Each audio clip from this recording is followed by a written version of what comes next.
नमस्कार मित्रांनो, मी सुरेश शिंदे तुमच्या सगळ्यांचं बरेच स्वागत करतोय। तर आज आपण चाललो आहोत लांजा वेरळमधून डायरेक्ट मालवण। तर 2 दिवसाचा प्लॅन आहे आपला। तर पप्पा जायचं का मालवणला? चला चला जाऊया। तर आमच्यासोबत आहेत वहिनी, आमच्या इकडे तयार झाल्या छानपैकी। इकडे आमची आई आहे। हाय आई, बोला। तिकडे आमचे दादाश्री आहे, तिकडे काका आहेत। दादा येस, दादा आहेत तिकडे, काका आहेत आमचे। आणि आमच्या काकी कुठे गेल्या? काकी तिकडून। तर अशा पद्धतीने आता मी गाडीचा पीयूष वगैरे सगळं काढून घेतो, सगळं चेक करूया आणि त्याच्यानंतर नेऊया आपण टुवर्ड्स मालवण। चलो लेट्स गो। पहिला आपला स्टॉप आहे, म्हणजे पहिला आपल्या डेस्टिनेशनला आपण पोचलो आहोत, ते म्हणजे कुणकेश्वर मंदिर। तर तिथे आपल्याला जायचं आहे, तिथे दर्शन घ्यायचं आहे आणि त्याच्यानंतर आपण आता पुढच्या प्रवासाला सुरुवात करूया। चला तर आपण जाऊया कुणकेश्वर मंदिराला। तर आत्ता आपण आलो आहोत स्वयंभू श्रीदेव कुणकेश्वर मंदिर येथे। कोकणाला अर्थातच समुद्रकिनारा लाभलेला आहे आणि सुंदर असं समुद्रकिनारी वसलेले हे कुणकेश्वर मंदिर सिंधुदुर्ग जिल्ह्यामध्ये देवगड तालुक्यामधील हे कुणकेश्वर मंदिर। आतमध्ये आल्यानंतर सुंदर असं चिराच्या बांधकामामध्ये केलेलं हे सुंदर असं प्रवेशद्वार। इथून आपण आता आतमध्ये जाऊया।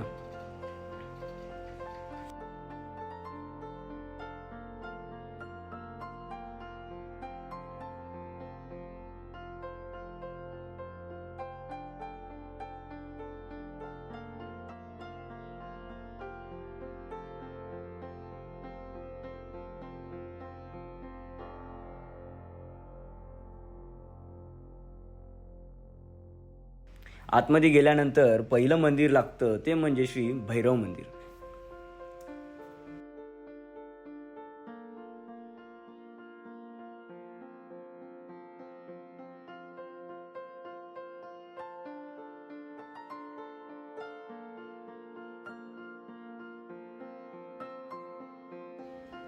श्री कुणकेश्वर मंदिराच्या परिसरामध्ये अनेक देवदेवतांचे मंदिर आहेत।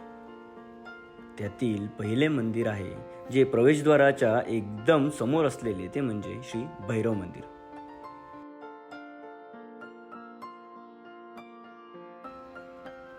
तर हा आहे श्री कुणकेश्वर मंदिराचा सभोवतालचा परिसर।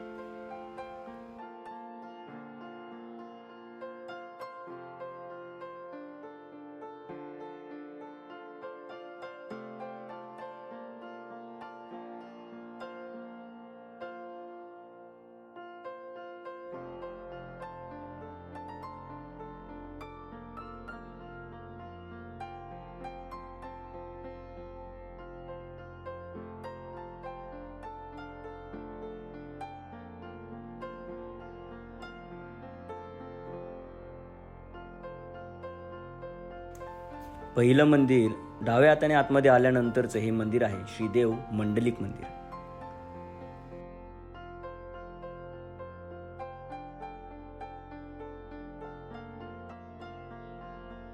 त्याच्याच बाजूला असलेले मंदिर म्हणजे नारायण मंदिर।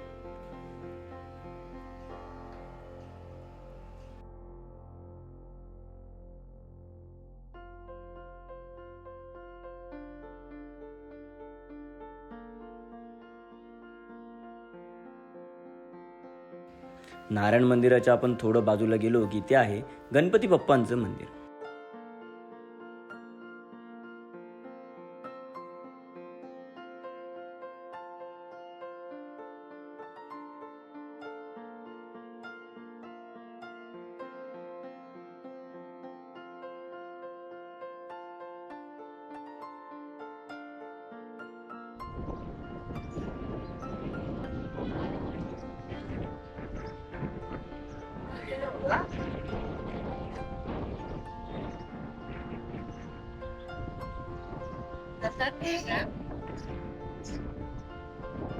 आपण कुणकेश्वर मंदिर येथे दर्शन घेतलंय, त्याच्यानंतर आपण आता सदरचा भोवतालचा पण परिसर फिरत आहोत। तर तुम्ही इथे खूप सुंदर असं वातावरण आहे, तुम्ही बघायला गेलात तर।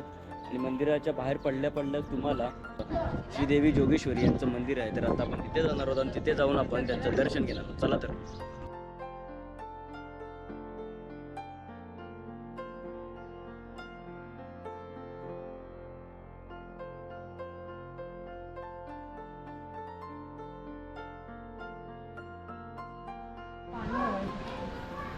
तर आता आमचं श्री स्वयंभू मंदिर कुणकेश्वर इथे दर्शन झाले सगळ्यांचं. त्याच्यानंतर आम्ही थकवा काढण्यासाठी 2 मिनटं बसलो आणि तिथे आम्ही आता लिंबू सरबतचा आस्वाद घेतो. दादा झालं का लिंबू सरबत पिऊन? हे बघा इकडे सगळेजण असे इकडे लाईनीत बसलेत आमचे बघा, लाईनीत लिंबू सरबत. आणि इकडे आता वहिनी लिंबू सरबत घेणार आहेत असं वाटतंय ना. नाही घेणार आहेत वहिनींना लिंबू सरबत नको आहे. तर नमस्कार मित्रांनो, तर आत्ता आपण जाता जाता आलो आहे राजकोट येथे आलो आहे. श्री छत्रपती शिवाजी महाराज यांचं स्मारक जे माझ्या पाठीमागे आहे. आता आपण तिथे जाणार आहोत.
नमस्कार मित्रांनो, मी सूरज शिंदे तुमच्या सगळ्यांचं परत एकदा स्वागत करतोय. तर आपला डे 2 आहे आज मालवणचा. पप्पा कसं वाटतंय फिरून? सुंदर सुंदर. काका आज नाश्ता करायला कुठे आलेलो आपण? केसरी, कोकण केसरीमध्ये आलेलो आहोत आणि ते आपल्याला खायचं आहे आंबोळी चटणी. त्याच्यासाठी स्पेशल आलो आहे. आई खायची आंबोळी चटणी? खायची. काका खायची ना? हो येस. काकी वहिनी जा आंबोळी चटणी खायची आहे की नाही? आणि रस काय? रस कुठला रस? शेवया. रस शेवया रस. ते काहीतरी ट्राय करू, नवीन काहीतरी ट्राय करूया. चलो दादा, दादा टेस्ट कशी वाटते शेवया रसची? येस, थोडीशी वेगळी ऑथेंटिक अशी टेस्ट. पप्पा तिकडे आमची आंबोळी आणि चटणी खातात.